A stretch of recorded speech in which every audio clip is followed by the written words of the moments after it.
Hey, everybody. Welcome back to the Board Game Spotlight podcast. I'm Derek. I'm Lizzy. And I'm Ruel. And the three of us are here to give you our Gen Con recap of 2022. So stick around because we have a lot of awesome games, people, memories, food, you name it. We experienced it, so stick around. Welcome to the Board Game Spotlight podcast. Get ready for an entire hour of gaming goodness, brought to you by our incredible sponsors. IV Studios, Fireside Games, Van Ryder Games, Renegade Game Studios, Mythic Games, This Little Bean of Mine, Game Toppers LLC, Kick Track, Arcane Wonders, AEG, Draw Lab Entertainment, and of course, our amazing Patreon supporters. This podcast would not be possible without you. And now, here are your hosts, Derek and Lizzy Funkhauser. All right, so Gen Con. We talked about pre-Gen Con, right? We talked about the games we were excited about. The hype, the excitement. Like, what are you excited? So it's come and gone. The Super Bowl has happened, and we are now in the comatose stage. I think we're coming out of the comatose. It's been like a week almost, you know. We're all doing okay. We're all healthy. I'm just starting to get over my jet lag, and it's 4 or 5 days afterwards. So yeah. The three of us are healthy, so we're thankful for that. And I was really impressed with a lot of the safety I saw at the show. I never really saw anybody that was maskless in our area, so everybody seemed to be adhering to those. And again, it was a great show. Yeah, so. I mean, I think I've only seen one person online say that they have tested positive. Yeah. So that's a lot better than a lot of other conventions. It feels like a lot of people were testing positive. I remember last year at Gen Con, or Origins. Yeah. A lot of people tested positive. But yeah. So and it's nice. I was the same way. Just so everywhere I looked, everyone had their masks. They were following the rules. And, I talked to, this is actually the end of last year. I talked to Kelsey, who was, the one of the people that work for Gen Con to make sure everything's safe. And Kelsey said, you know what? If you say masks are required, we're all gamers. We're all nerds. We like to follow the rules, and people are going to do it. And it's so true. Everyone was wearing their masks the entire time. Of course, you have one or two that slip up, but think about it. It's 50,000 people over 4 days. I mean, that's pretty remarkable that people would follow those rules, It is. Yeah. And Gen Con just released their numbers, right? And it was over 50,000 people this year, which is awesome to kind of get back to that semi-normal, I guess you could say, creeping towards normal. Yeah, so I'm excited for next year because I think we're trending in the right direction. Agreed. I felt like it was like 75,000 at times. There were so many people there. It's just overwhelming at times, but a great time. Yeah, and I think the reason I also felt that same way, Ruel, and I think it was because I haven't been in situations like that over the last year. Had a convention in so long. Well, I mean, even PAX unit wasn't that large, so maybe. Just like that many number of people in one area was just, wow, overwhelming. Right. Yeah. And it's just, and it's just a nonstop, people and, everyone walking back and forth and just constant motion. But, from what I understand, it's just all, pretty much back to what it was before. I was there last year and, things were a lot smaller, a little more manageable. I didn't even make it over to Lucas Oil Stadium to see that big gaming area. I didn't even make it over there. So I didn't either. And with with Lizzy and I being at a booth, the entire time, it's really hard to do things like that during the workday. But I love seeing pictures of people playing over there. That just is such a cool experience. I've done it in the past. I've been over there and it's to me like one of those things. It's a bucket list item. Like just to play a game on Lucas Oil on a football field. It's like, what? And I tell people about that and they're like, are you serious? I was wondering, is the field actually on there or do they, because I know it's an artificial field, but I don't know if they actually roll it out or whatever. Man, I'm trying to remember. I think they cover it because you got all those tables and you've got all the games and but it's pretty remarkable. I didn't see pictures from this year, but it's always fun to see that. But why don't we start with you, Ruel? Talk to us about something at Gen Con that really excited you. It could be a game you got to play, an experience. Maybe you went out to dinner, like whatever it is, like whatever, just. It's pretty much all the stuff you said. Like, I was excited about the games, but then all the different experiences and yes, dinners as well. The one that's, I had like one really cool thing, and we talked about this before, Derek, but we went to a baseball game Thursday night. The brothers Murph and we invited members of both of our Discord communities, and we just said, hey, let's go to a ball game. And right across the street, there's Victory Field. The horribly named Indianapolis Indians play there. But, what are you going to do? We went there to support these young players chasing their dreams of making the big leagues. And the AAA affiliate for the Pirates, and it was wonderful. It was just so nice to get outside of this convention center, breathe some fresh air. You tend to forget about that when you're in the middle of a convention, but we breathe fresh air, and it was a great thing to do because it was just a way to connect with each other. We're all nerds and we're all doing the board gaming thing, but it's sometimes nice to step outside of that and just, talk to each other as people, and we had a really good group, and some of our group was international, which was great. So they really had no idea about baseball. So we had, friends from Germany and friends from Australia. Actually, our friends, Amy and Maggie from Thinker Themer. It was, I think, Maggie's first ball game. And I think Amy had been to one many, many years ago. But so it was fun. Like, we didn't have to explain the game to them. They just sort of like went along with it. And, like we told them at the start, it's just a day at the park. And yeah, there just happens to be a ball game. We'll cheer every now and then, but let's just hang out, eat some hot dogs and hang out. So it was a lot of fun. And, they got in the spirit of, everyone got in the spirit of things with, seventh inning stretch. They had Take Me Out to the Ball Game. They had the words on the screen. Everyone was singing along. So it was just a really cool bonding moment. And, of course, we talked about games while we were there, but the whole thing was just, we're there as friends. And to me, that really made an impact on me because it really reminds me, we have 50,000 people there, all these brand new games. And, what it really does come down to is relationships and friendships. And, reminding me of how grateful I am to work in this industry because I'm able to make like actual friends. These are, I truly believe, and, I truly call them my friends, not just, colleagues or peers or whatever. So yeah, that's probably my one of my favorite memories. I have a ton of them like you do, I'm sure. But yeah, going to a baseball game with gamer friends, always a good thing. Yeah, I want to highlight something you mentioned there, Ruel, because every time I go to a convention, I feel like this just becomes something that I really cherish. And that's meeting up with friends and having those moments of like, yeah, we're all here for games, but like, I want to catch up with you. I haven't seen you. And, we talk online, but that's way different than being able to sit down at a meal, play a game together and talk. And I really like that, Mm-hmm. Spending time in person is so special. Yeah, with people that you only see maybe 3 times a year. Right. And it's even more special when those people also reciprocate their time because we all know at a convention, you're there for 4 days and you're gone. And during the workday, it's crazy packed. So being able to have that time with them is really, it's really cool. Agreed. It's a lot of fun. Yeah. And I was like really excited and thankful that we were able to play at least one game together, Derek. Unfortunately, Lizzy, you weren't there for the entire con, but with Derek, I was able to play, a game that I really want to play and just hang out and have a good time with Green Team Wins. And yes, boy, that game totally lived up to the hype. I need to get a copy of it. That was your first time? My first time. So yeah, it was Ruel, so good. Casey, Christian Gilbert, myself, Chad. I think Benita was also playing. Yeah. Jazz Cruz from the Lobby of Hobbies. Jazz was there. Playing. Yeah. So there was a lot of one-time, first-time experiences, and we had a blast with it. It was so much fun. Yeah. You taught that game well too. It was like a really good teach. Yeah.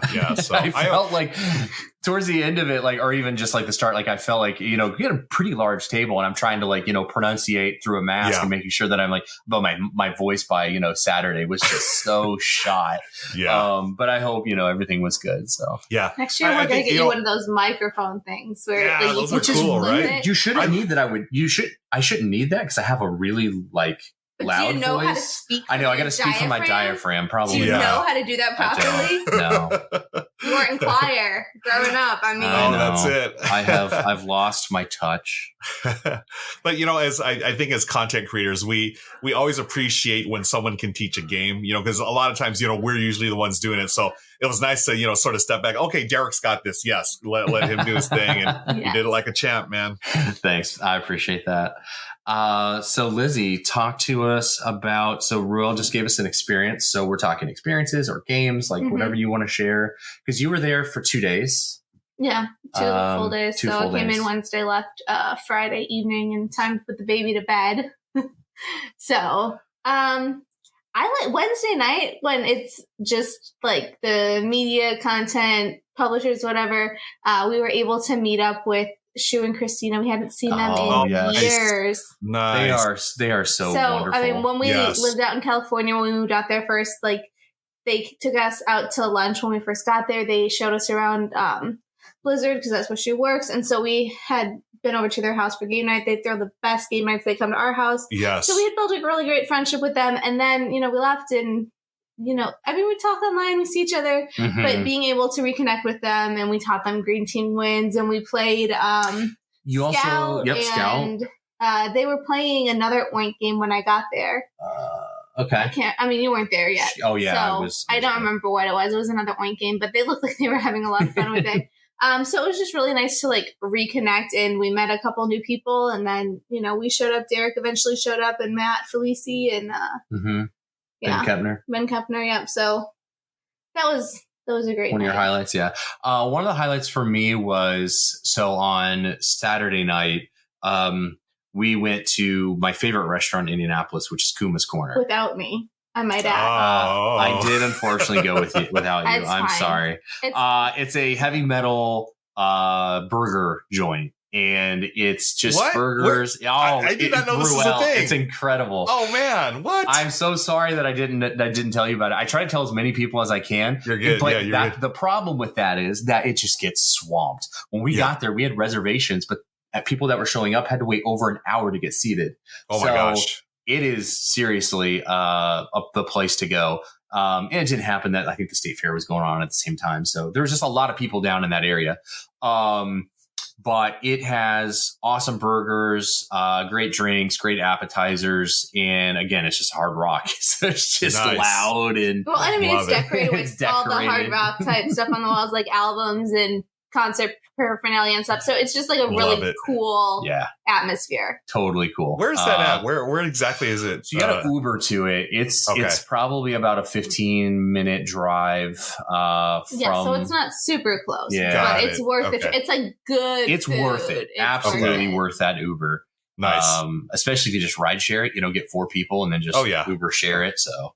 But I will make sure to share, that with you next year when you when you go by. Sounds like my type of place. I love it. Yeah. So Saturday, that's what we did. On the Toppers, brought to you by Game Toppers LLC. Game Toppers are a portable gaming top that converts your existing table into a high quality yet affordable gaming solution. Why don't we talk about, so Ruel talked about Green Team Wins, and that was so fun. Lizzy, what was something that you got to play at the show that you were wanting to try and you really enjoyed it? I mean, at the show, I only was there for 2 nights. I didn't get to play a ton of stuff, but we did get to see and play the first physical prototype of Endeavor. Yes. The new rethemed Endeavor. Yes. All right. What are they calling that one? I think it's Deep Sea. Deep Sea, I think, is what they're calling it. It's all about conservation and, Deep Sea. Protecting the environment, and it was really good. Yeah, so basically you play as scientists, and it has the same similarity of Endeavor with it's got like the same worker placement and the way that you recruit people to your board. But the it's a modular board now with tiles, and they come out, and then you're going to get deeper and deeper into the ocean as you discover more and as you explore and find different areas of the ocean. It's such a great retheme. You can see like how they drew from the original game, but you can see like all the love and all the care they put into it to really retheme it and Absolutely. I just loved it. Like the fact that we got the chance to play this and that it's coming out. It was such an honor to be able It was. Well, not only that, but like I will not miss the reprint of the original Endeavor. I mean, I've already gotten rid of that out of my collection, and having played this one, I won't ever need that one. So that's good to hear. Yeah. I mean, that no colonialism of any sort, and not to get on a rant about this, but there's been a lot of conversations about this. And I'm not saying that you shouldn't create historically accurate games. So don't take what I'm about to say that way. However, with the sheer amount of creativity that we have in this industry, and as publishers and as designers, I firmly believe that we should be creating worlds and creating games of our own instead of pulling from real life. Allow players to escape. Like a book, allow players to get into your world, create like Tidal Blades, for instance, things like that. You've got Star Wars, Lord of the Rings. Like, I'm not saying like obviously those are IPs, but what I'm saying is like build a world that players are drawn into where they can escape into it. And in this case, they went with this science approach. And I think it's a great way of saying, hey, look, we're not going to continue down this path of colonialism. And this is what we're going to do with our new vision for it. Plus, history is so broad and deep, and there's so much history that you can examine that does not have anything to do with colonialism. That was a relatively short amount of time comparatively to how long the world has been around and humans and everything. So the fact that there's so many games on such a short, it's kind of weird. It is a little weird. Because the depth of there's so much history of so many other things that you could like focus on. Why do we keep going back to that? Why is that the theme that you feel that needs to be represented? It's kind of like World War II books in like historical fiction. I've read so many, and I'm just so burnt out. Like anytime someone's like, "Oh, it's World War II," I'm like, "No, I'm immediately not interested." I've read so many books on that topic that I mean, I know that you can always tell another story because there were millions and millions of people, but I'm like, I want something else. Give me ancient, give me mythological, give me something other than this 1 6-year time period, please. Yeah, that's so true. And I don't think it's a rant at all. I think it's just, we Jason Perez does fantastic work in this field, and absolutely. I mean, he is doing awesome work, and he has infinitely way more patience than I do when dealing with these type of things. He is a saint. But I think the lesson here, especially when I listen to Jason, is if you're going to do the historical stuff, fine, but just be thoughtful about it. Don't just take the typical, okay, here's what I know that I learned in high school, and that's what I'm just going to do. No, there are different sides to a conflict. The winners, the so-called winners, losers, whatever, people in between. I mean, if you're going to make a game about it, consider your sources and consider what you're trying to say with the game. And, but I fully agree with the whole, designers are so creative. Why not step out and just create as much as you can at these big worlds. And speaking of creating, I'm going to segue into one of my other games that I was super excited about.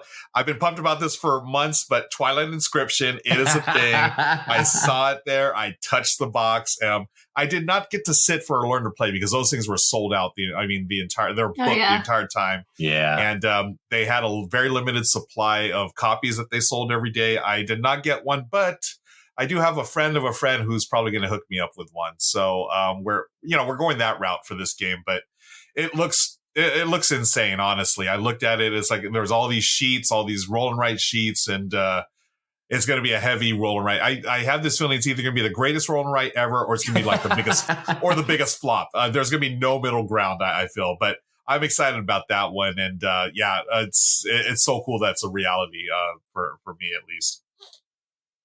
Yeah, that's so Shu and Christina got a copy of that. They were talking about it, and I just watched a Game Boy Geeks video on his like kind of run through review of it. And I'm a huge fan of Hadrian's Wall.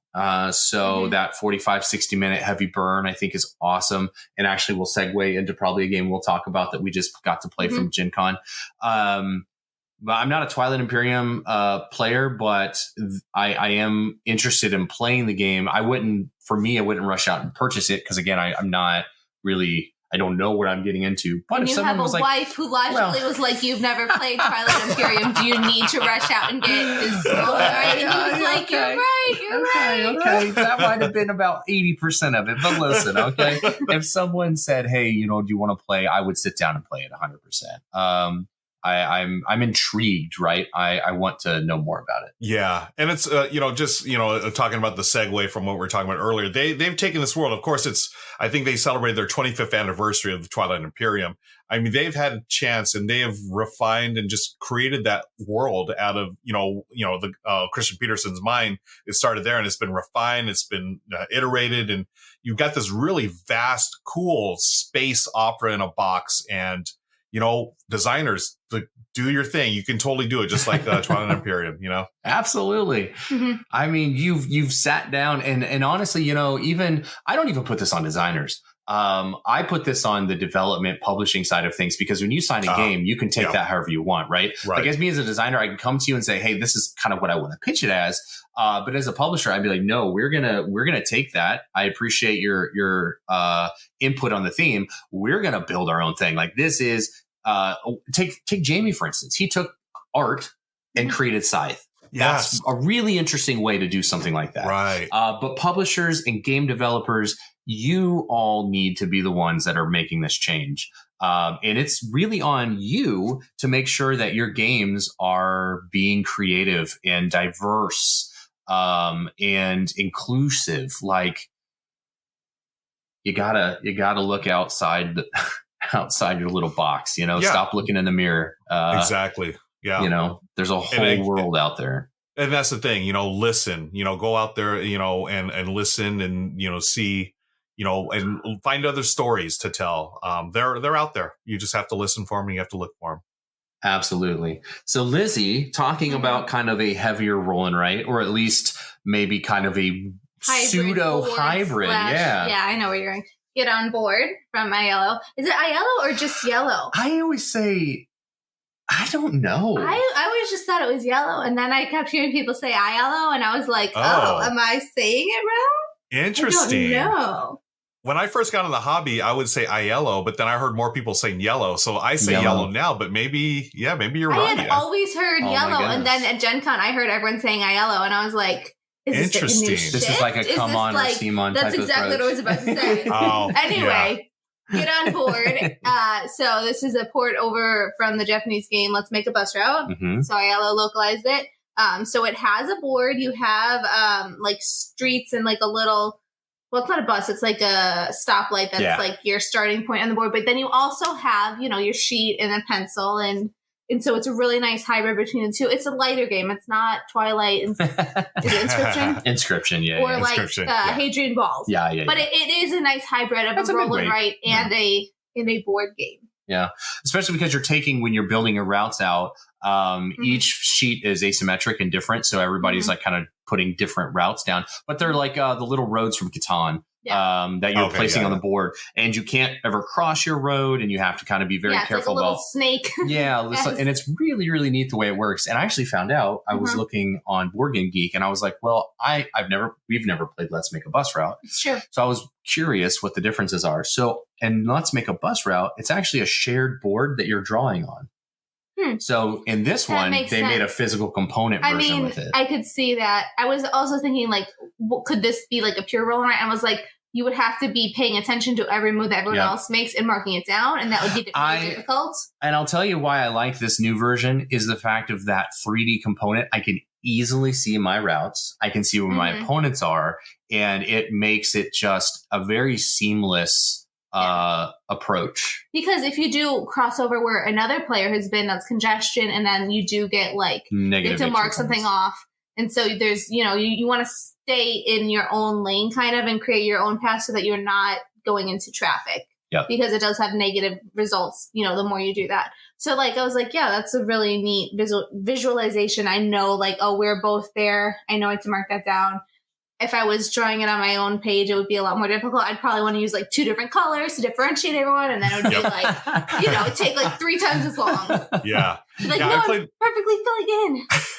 Yeah, I played the original. I remember it was a cool concept, but in reality, it was sort of messy and it was sort of hard to tell where everything was going. So I like the fact that they've converted it to like actual physical components like that. I think that's a good idea. Or that's really a fun game. Yeah, I would love to play it more. We played it too. Yeah. Okay. And so the board it's New York on one side and London on the other. So New York is for 2 to 3. And then if you have 4 to 5, you can go to London. So it is scaled based on, how many players are playing, which I really like as well. Very cool. Another game that I would like to talk about, we just played today. Oh, yeah. And this game I picked up on a recommendation from a friend, Isaac Villa, who you might have met at that charity game event, which we'll talk about a little bit more later. He was like, hey, you need to go find Downtown Farmers Market. And I was like, okay, it's a blue-orange game. So when I was over there, because I wanted to pick up Next Station London, which I did, they had 4 copies left when I bought one. Oh, they were like, they were flying off the shelf.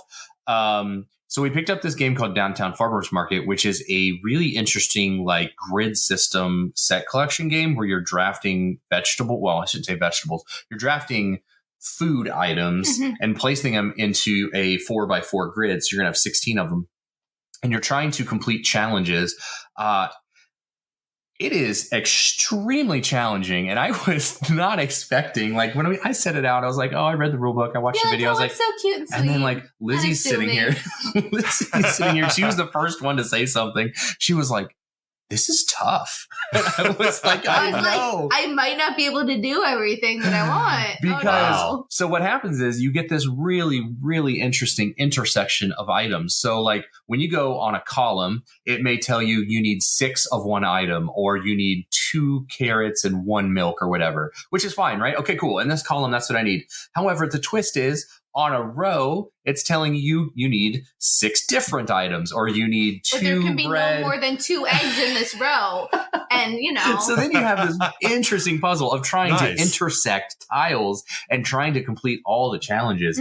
Oh my gosh, that was a brain burner for such a quick, small box. Oh, that's awesome. I was very impressed. That's cool to hear. It. That's like my favorite type of game. We played in 20 minutes probably? Probably with like learning and everything. Yeah, it was pretty quick. Oh, but cool. Man, my brain got a nice workout. It's true. That's awesome. And I was fairly successful, but Derek had like higher scoring tiles. I beat him by 2. He beat me, so I'm obviously going to have a rematch. But of course. Yeah. So fun.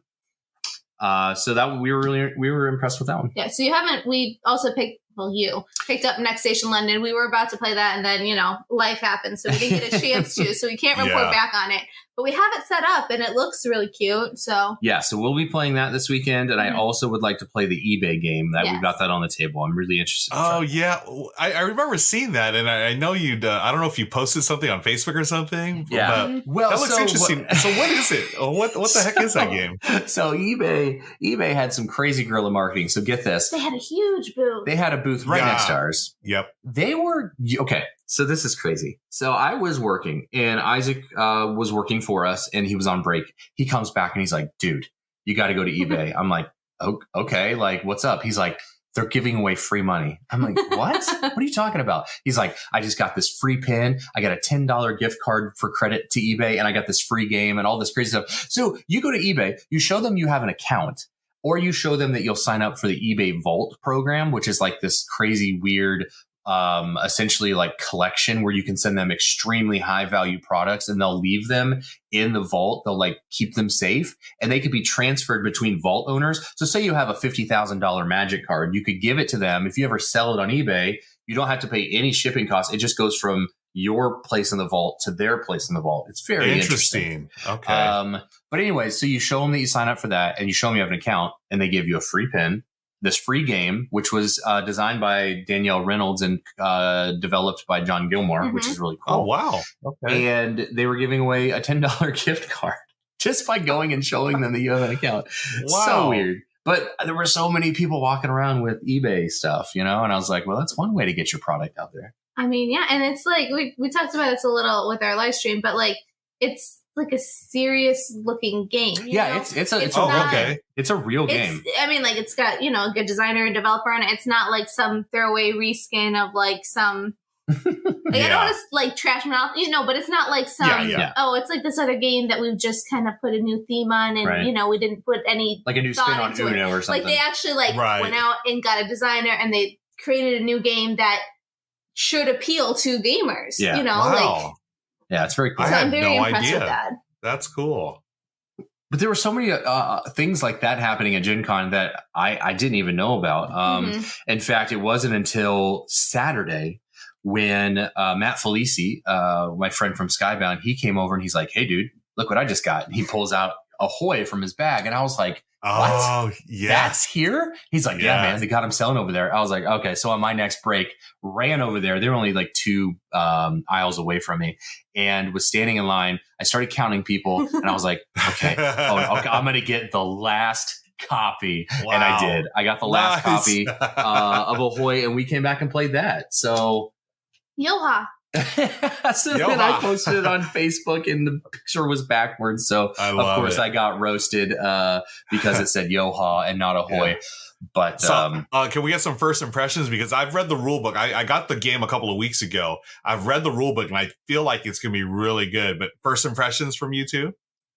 I'll let Lizzy go first. Okay. I was impressed with how easy I picked it up and how streamlined and quick the gameplay was. Nice. So I did play Root like forever ago when it came out.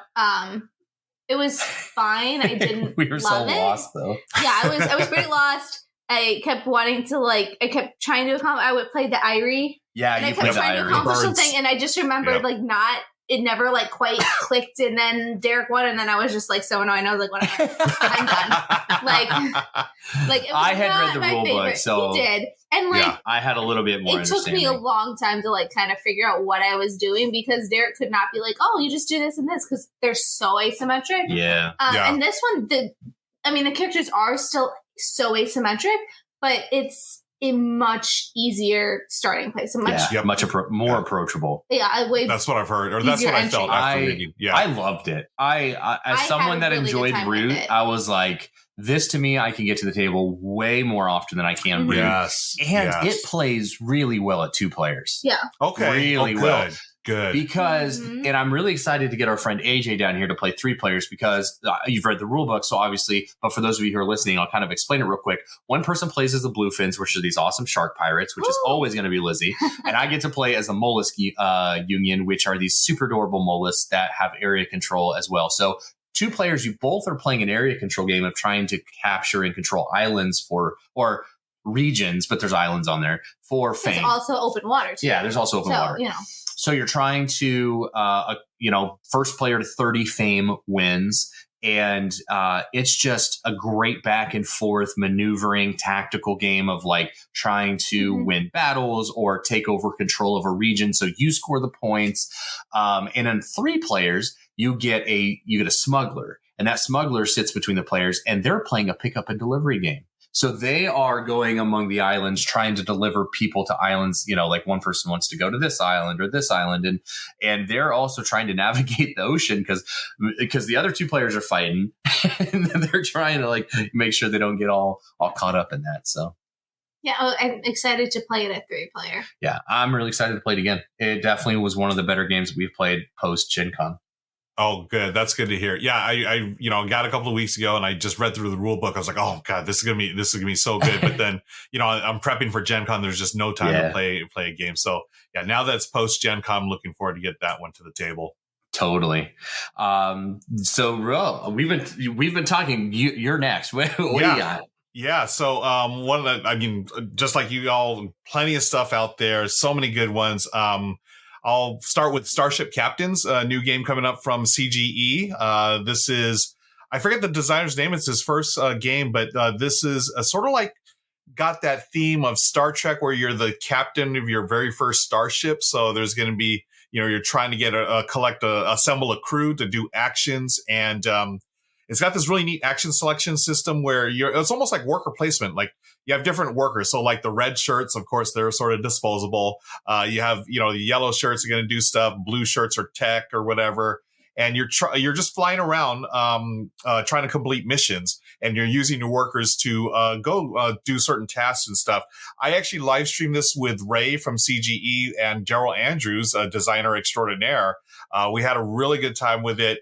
I felt like it was a little rough around the edges, but I think they're going to be smooth. I know they'll be smoothing it out as we go along here. They're looking at an Essen release, I believe it is, and probably North America by the end of the year. So that's Starship Captains, one of the many games I was impressed with. Another one, I'm just going to jump right into it. Return of the Dark Tower. Yeah, Return of the Dark Tower. They have an expansion. If you like Return of the Dark Tower, friends, yes, you're going to have to get the expansion. I mean, it's got all these new monsters, they have a bunch of new characters that you can play, some new, all the new things that they're adding. I felt, just in my demo of it, I felt like it played just as smoothly as the original, but you have just a few more options to do things. And it was a winner in my book. Gosh, I'm trying to think all the different highlights. There's so many. That was Return of the Dark Tower. I'm looking at my little list here. Oh, Point City. The next. Yes. Oh my gosh. I know this is going to be our jam. They had it at the booth. I wanted to buy it. I was like, can I just take this from you? Like, I know, that's what I wanted to do too. So yeah, it's Point Salad, friends, but it's the next step where they're going to add a little engine building to it, and you're making a little city. So it's Point City. Yes. And speaking of Flat Out Games, I mean, I love their games there. And they had Point City, and right next to that, they had Fit to Print, the new game by Peter McPherson of Tiny Towns fame. And it's polyominoes, and it's like I got a newspaper theme. The polyominoes, you're building a newspaper page. So you have like the headlines, you have the articles. Oh my gosh. Yeah, I was all in. The second, I missed that. Yeah, now this one is going to be out, I think, Essen. I think they're looking at Essen release. But they were doing retail, they were doing demos. I think it's nice. I think it's straight to retail. Honestly, don't quote me on that. I'm not sure. But I'll quote you. Yeah, quote me. But it looks so good. I mean, just the theme itself, I was hooked. Gosh, so many good games out there, folks. One that I got to play for the second time, but the first time in real life, was Hoop Gods by Omari Akil. It's the next one. He had Rap Gods a couple of years ago. This is Hoop Gods. This is going to be, I'm going to tell you right now, Derek and Lizzy, this is going to be my second favorite sports game of all time. My first is Baseball Highlights 24-5. Yes. We love that.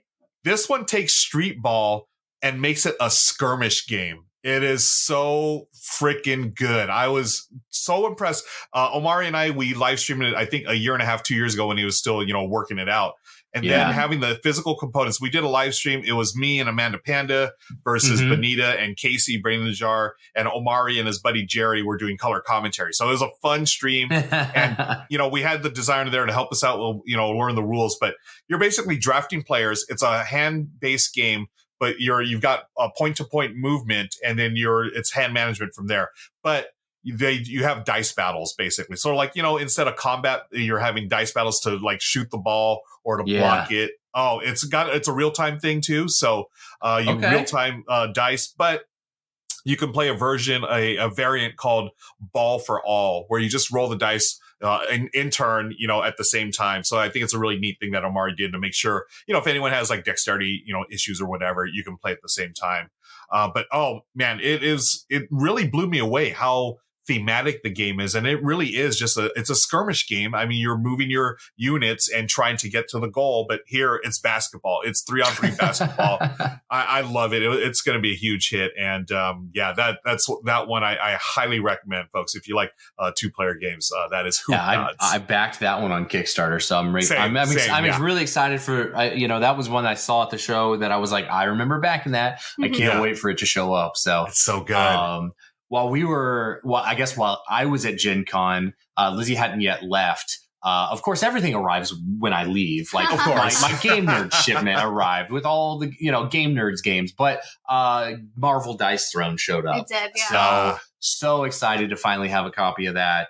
Saw a ton of people buying and playing that at Gen Con. So it's a wonderful game. If you like Dice Throne and Marvel, it's such an awesome combination of the two. Yeah, they had it at the app. And speaking of the app, Yeah. We stopped by and they had the Sorcerer's Arena newest expansion. They did. We got a like chance to newest get Thrills and expansion. Chills. Oh, nice. That has Jack Skellington, Mother Gothel, and I can't remember the third one, but I'm excited for it. Yes.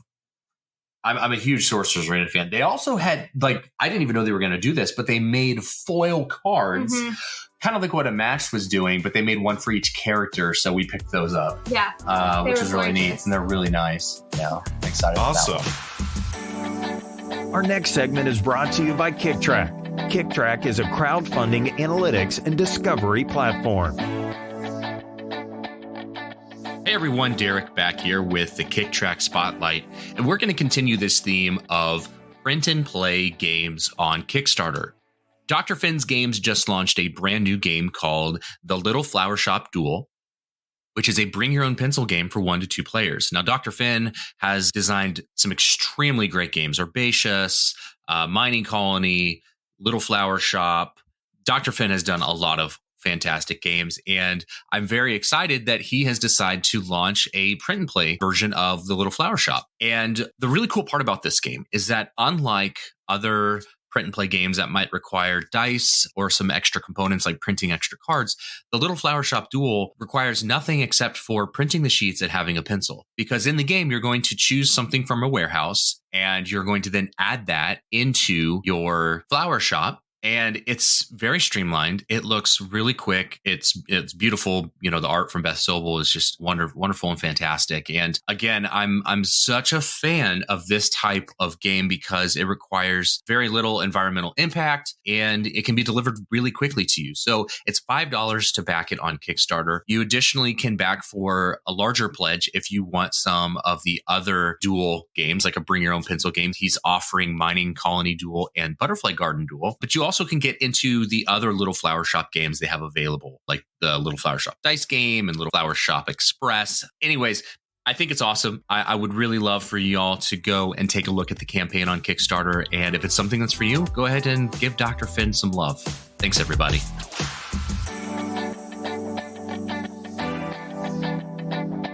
Did you get a chance to play Cat in the Box, Ruel? I did.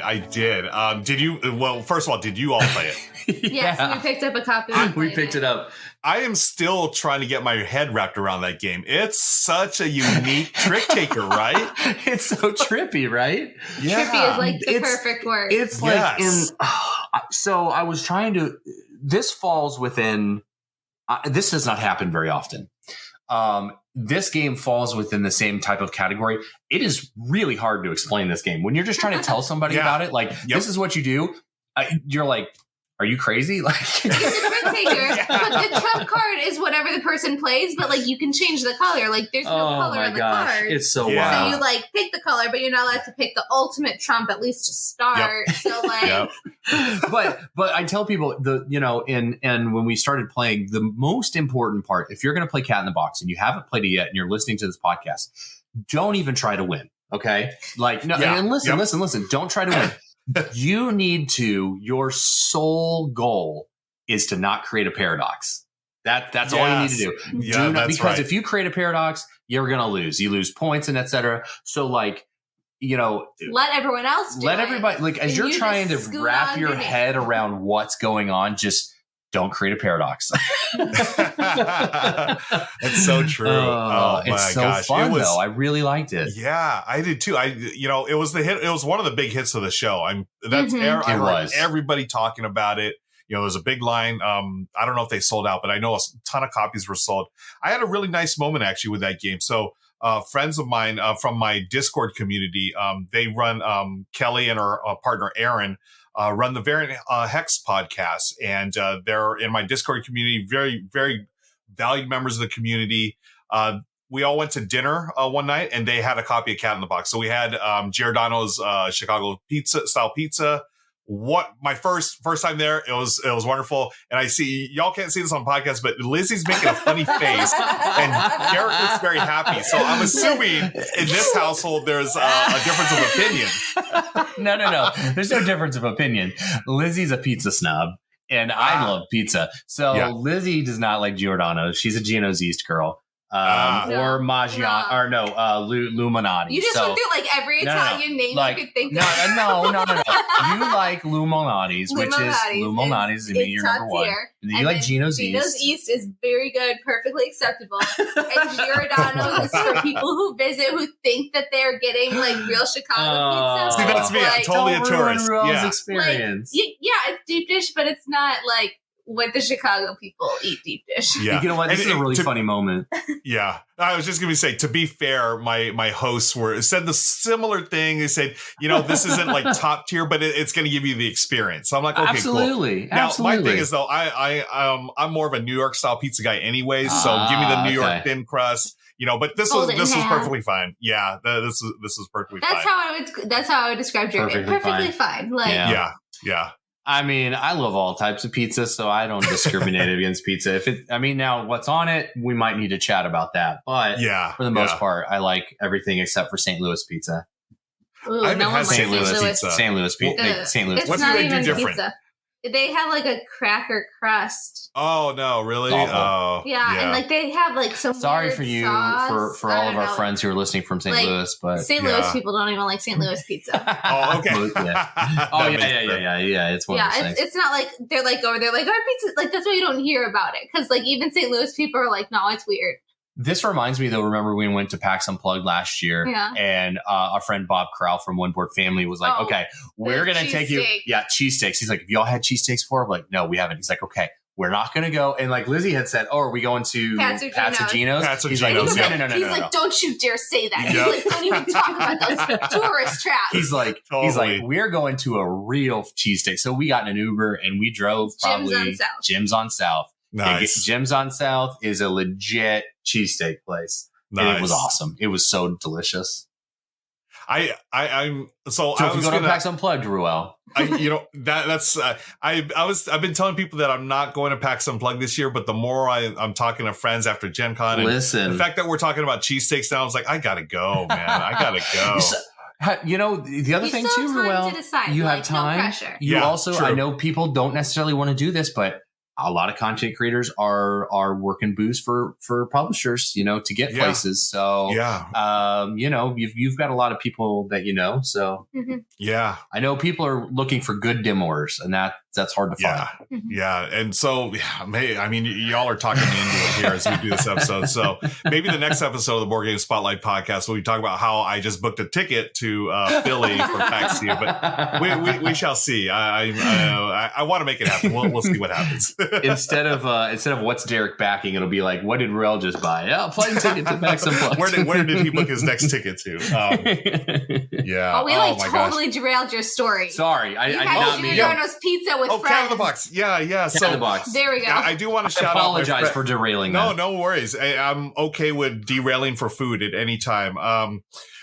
My friends Kelly and her partner Aaron, they're wonderful people, and what they did, this is such a, for me, like a Gen Con moment where, we had met only through the internet and they're part of the Discord community. We, talk about games. We, do all the things. And before the first day I got there, Kelly said, hey, can I drop off a care package for you? I was like, of course. Thank you. And they dropped off this huge assortment of locally grown local snacks. So I had popcorn, chips that were all made in Indiana. They couldn't find any Topo Chico for me, but they found a bunch of Liquid Death for me. So I had my sparkling water fix taken care of.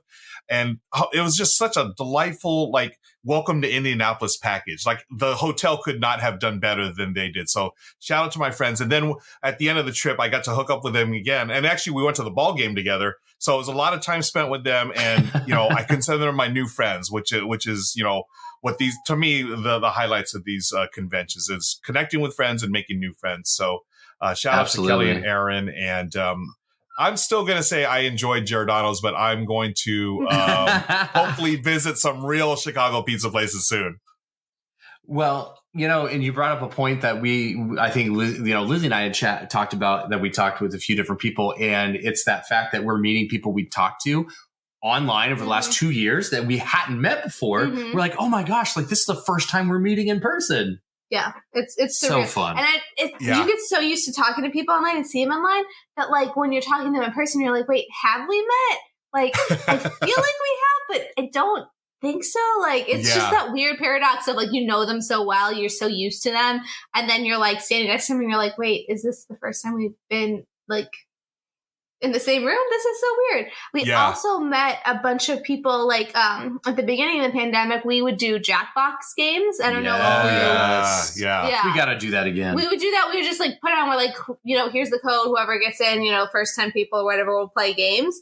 And we met like 2 or 3 people who came up and were like, yeah, we would play Jackbox with you. And that was just such a great little like community thing. It just really brightened our week to be able to play with you guys and, keep our spirits up at the start of the pandemic. And that was just so sweet. That was so nice. I'm so glad for all the people who stopped and that were part of the community that said, hey, following you for a while. We love your content. It's so nice to meet you. That was probably like one of the best. Yeah, that actually was one of the better things. We met so many people that was a really cool moment. And then people I didn't even know when they like reached out to us, like, oh my gosh, like we played Jackbox with you. And I was like, that's so cool. Yeah. It's neat to have those connections, right? To have these connections through games and especially during the pandemic. I mean, I know we're still in it, but hopefully we're coming out of it. But the fact that we can connect through games and through technology, and then when you do see each other in real life, it's a trip. It's a neat experience, and it was something that I don't take for granted, because I did meet a lot of people that had been watching either my channel or some of the stuff I've done, and to actually like either fist bump or hug or whatever. I mean, I'm a hugger by nature, so it's really hard for me not to hug. So it was just really nice to have that human interaction again, and it meant a lot. And those are the things that I remember now. Like, when I got home, I was telling Michelle all about it. And the conversations Michelle and I had, we talked about games maybe a few minutes, but the rest of the time it's like, oh, I met so-and-so, or so-and-so said hello, or hey, we got to eat here. I got to see a ball game there. Or, I don't know what I'm talking about when it comes to Chicago pizza, but apparently it was good in my taste buds, Lizzy. I'm not trying to like raid on your parade.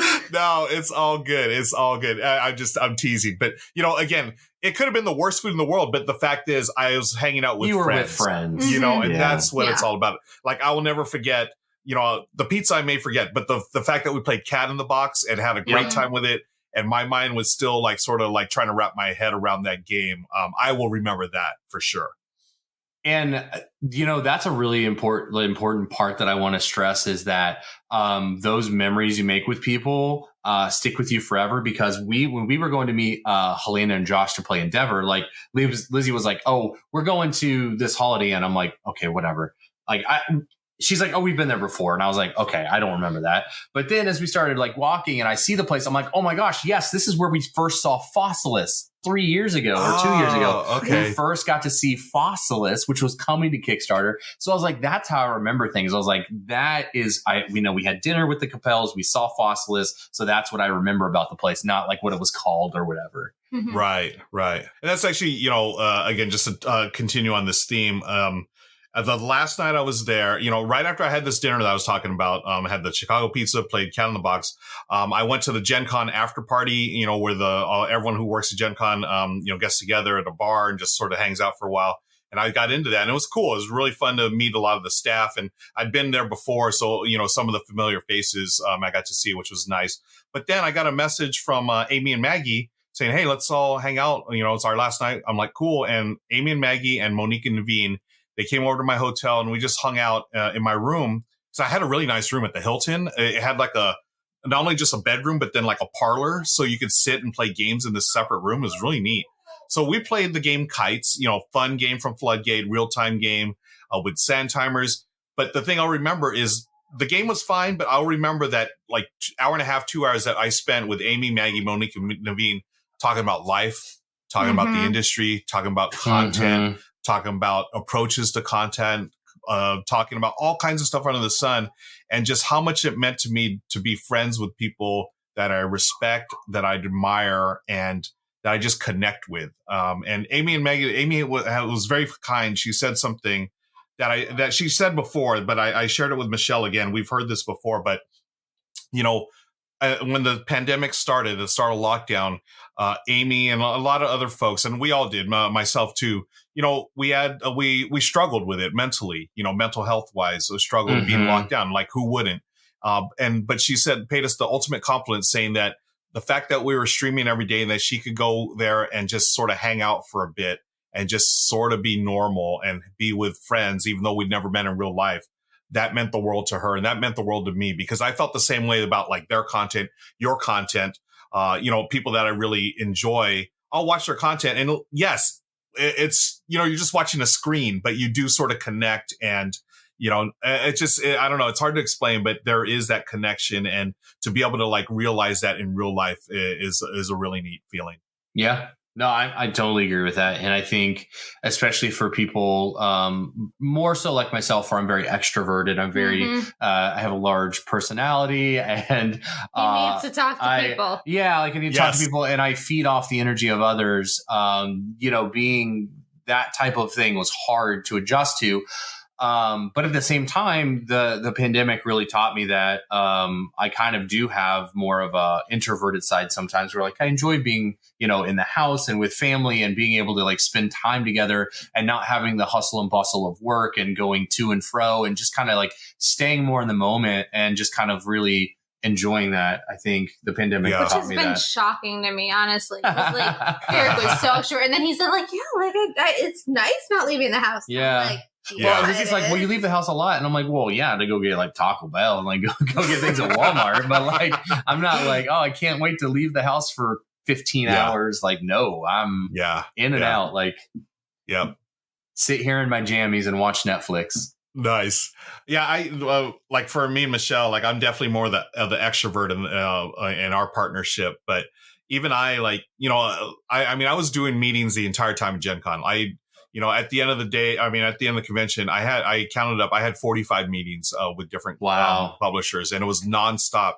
And every day was a long day, but I had fun with it. But I knew that, my energy could only go certain, as you get older, you start to listen to your body a little more. So I knew at the end of the day, my thing was I need to go to my hotel. I just not need to be anyone. I just want to video call Michelle, chat for like half an hour, say hello to the pugs, and then just call it a night. And that was the way I recharged at the end of the night and get ready for the next day. So yeah, know your limits, friends, know your limits, listen to your body, and do the things. Yep.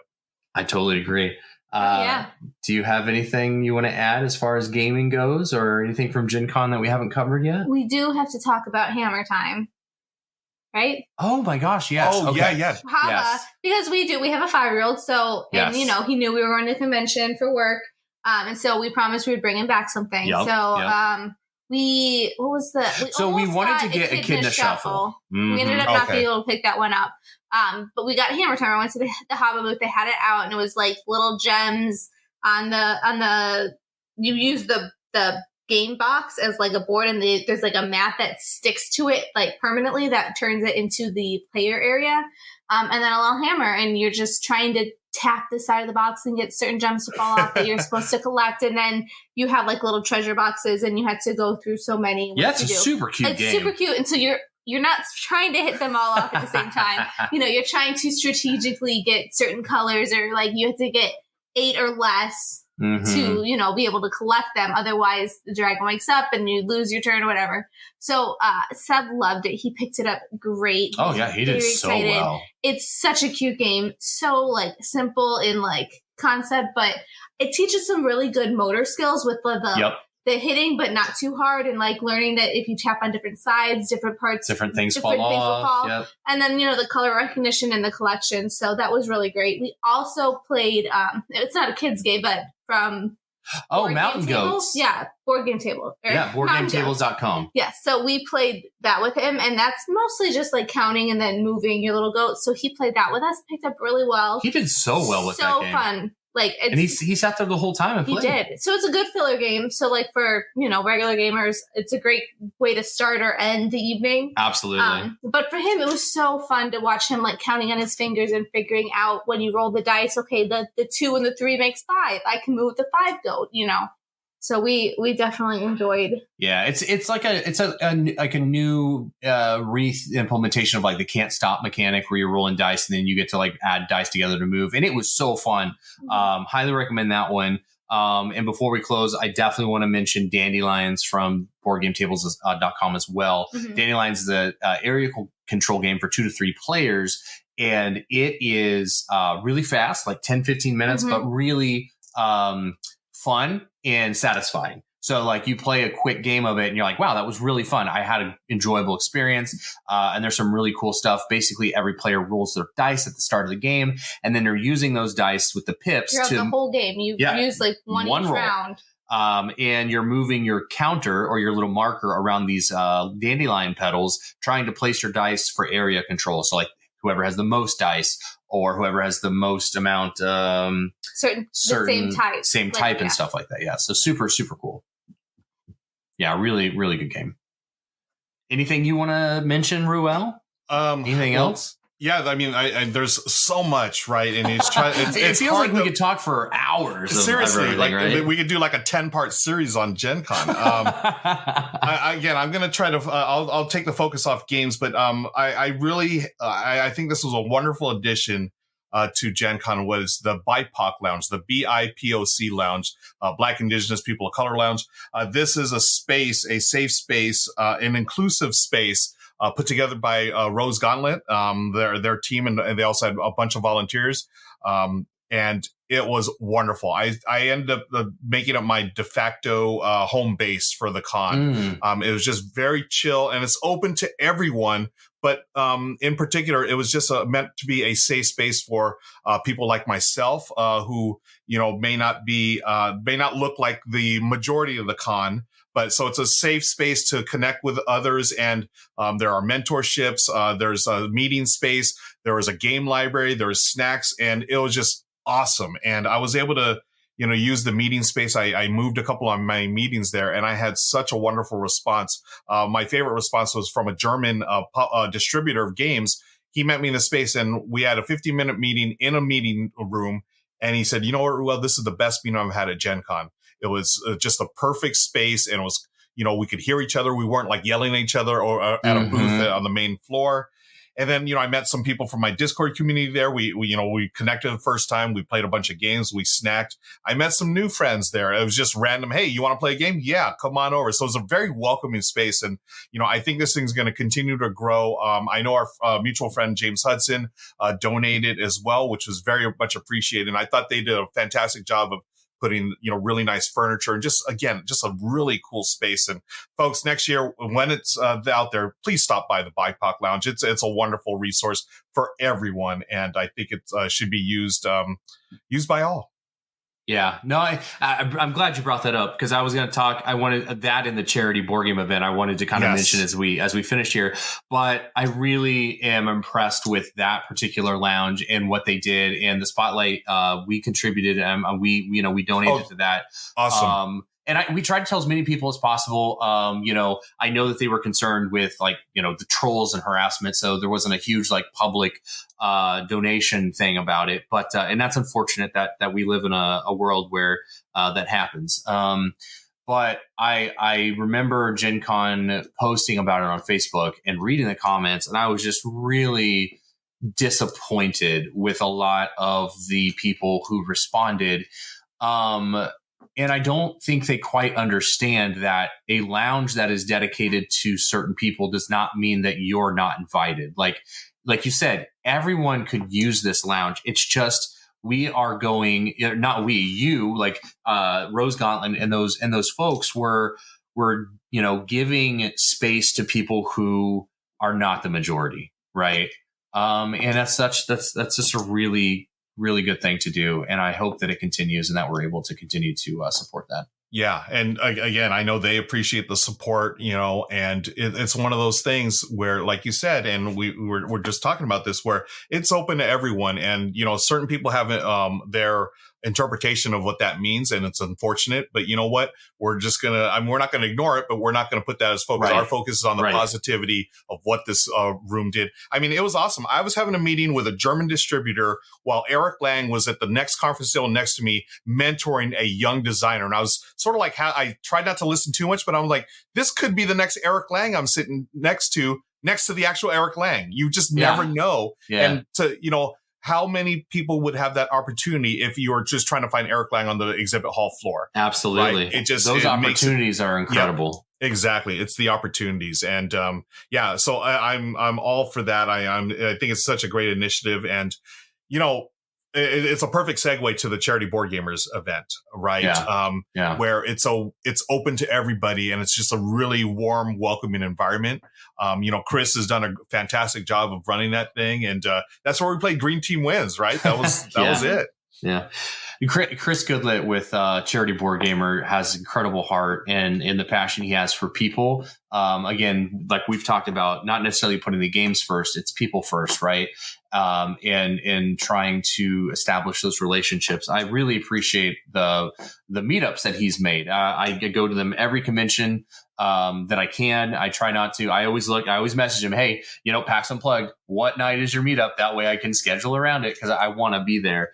And I know, Lizzy, you weren't able to be there on Saturday, but it was such a great opportunity to meet people.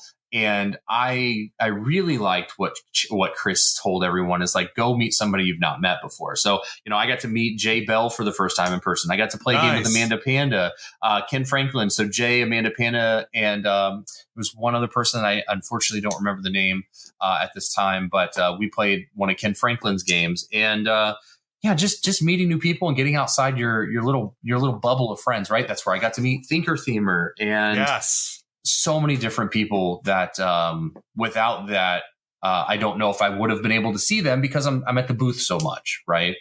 And it's, because of the setting as well, it's not like, I don't know how to put this. It's not like a transaction or whatever. It's like, we're all there to play games, and it's like, oh yeah, I would like to, let's play a game. Let's hang out. Yeah, I know who you are and everything, but it's not like, oh, what can you do for me, in this situation, or what can I, how can I, boost my numbers? Business, right? It wasn't business, So majority of us were in the business, but it wasn't business. It really was like an open game night, right? Yeah. And it was relationship building too, not business building. It was like, building those. And I just wanted to say one more thing that just came up to me about the BIPOC Lounge. So for those of you who are listening and you may be a white male like myself or a white female, you may be, Caucasian, and you're asking yourself, how do you help? That's how you help. Make a donation, support something like that financially, because that is something that you can put your privilege into, because you might be in a space where you have, you're well off financially, potentially. And people are always like, well, I don't know how to help. I don't know what to do. Support things like that. Make donations. So I 100% agree with that. I know that, issues like this can be tricky to navigate, but bottom line, if you can make any kind of small donation, that will be used wisely, whether it's, some new furniture for everyone to, hang out with, or sit on or whatever, or just snacks, water. Yeah, we need it all, so help any way you can, friends. It's much appreciated. Yeah, absolutely. Sorry to kind of take over there, Lizzy. I wasn't involved in the Charity Gamer night, but you hit it really well on the head with the BIPOC. So, we're very thankful that we were able to help out and donate a little bit. Yeah. I wish I could have seen it. I didn't think about it till after I'd already left, and I was like, next year. You're already on the road. Yeah. And I do hope it's something they continue to do. Absolutely. So. I'm glad to hear that you got such great use out of it, and it was such a positive experience for you. It really was. And, one of the first things I did when I got home, actually, no, it wasn't the first, but I was after I'd, gotten some of the jet lag out of my head. I wrote a big old long email to Lindsay and Isaac, Rose Gauntlet, and just thanking them for, it's one thing to, talk the talk, but it's another thing to walk the walk. Like, they've done the work, and they really, again, thanks to you all, James, and all kinds of different donators, we made this thing a reality. I mean, it's really, really cool. So I'm looking forward to, bigger and better things in the future as well. Absolutely. Yeah. And that's a perfect summation. Yeah. So Gen Con, of course, was packed. It was busy. Lots of things happening, a lot of really cool games coming out, a lot of relationships made. I'm looking forward to the next show, which for me will be PAX Unplugged. Right now, we're kind of in baby mode. The baby's supposed to be here in about 6 weeks. Wow. So 5 weeks. I'm sorry, 5 weeks. Oh my goodness.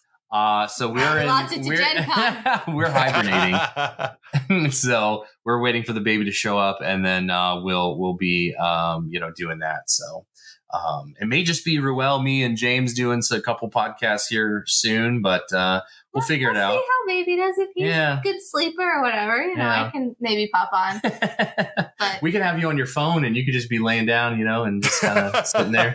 If baby naps well, I'm sure I can make it once I feel good enough. But we're not going to make any promises. No promises. Yeah, because I'm sure, like, after giving birth, Lizzy wants to do a podcast. The next the day I come home, let's set it up, right? You should see the schedule I've made. Okay, like we are live streaming. Derek is packed for the hospital. Oh, I'm sorry. Like, we just got back from the hospital. Well, we have a live stream. We're doing Twilight Imperium. All right, that totally joking. Yes. Absolutely. We will be spending time with our family, and I'm really excited about that. But thanks again for listening, everyone. We truly we love your support. Without you, without our Patreon backers, without our community, we wouldn't be able to do this. And we truly love meeting all of you. So if you ever see us at a convention, I always tell everybody, don't feel bad if, as long as I'm not in a very important meeting, if I'm just standing around, I'm in a conversation or something, just tap me on the shoulder or something. Like, I would love to spend a few minutes to like at least say hi or meet you and chat a little bit. So, we love the people, and we love games. So thank you so much for joining us. Let us know what your favorite game that we talked about was, or the game that we totally missed from Gen Con that you're like, I can't believe you didn't know that came out. and to be fair, we did not talk about all the games, right? Yeah. There was Turing Machine in Brazil and Terracotta Army. The list was so endless. Long. Yes. Yep. But, we don't want to sit here for 3 hours. So, all right, everybody. Thank you so much for listening. I'm Derek. I'm Lizzy. I'm Ruel. And we'll catch you next time. And that's it for this week's podcast. Thanks again to our amazing sponsors and our wonderful Patreon supporters. We'll see you next time on the Board Game Spotlight Podcast.